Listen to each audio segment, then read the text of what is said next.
we're going to take a look at the Vaillant Eco Tec f22 fault, zero pressure. And we're going to find out how we go about refilling it.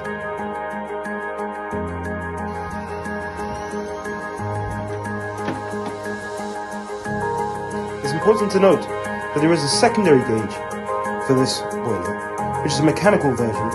The one on the front is a digital one. The two valves which we are looking for are located on the underside of the boiler. One there, and one there. What we need to do now is open both of the valves so the boiler may refill.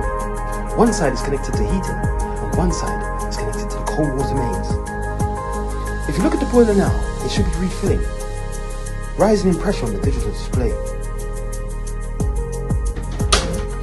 Once you've made it to the right pressure, which should be 1.5 bar, approximately in the middle of the digital display, check that both valves are in the off position and vent any radiators on the system. And don't forget to subscribe to the next how-to. Thank you very much for watching my video. Boiler Guys, emergency plumbers based in London.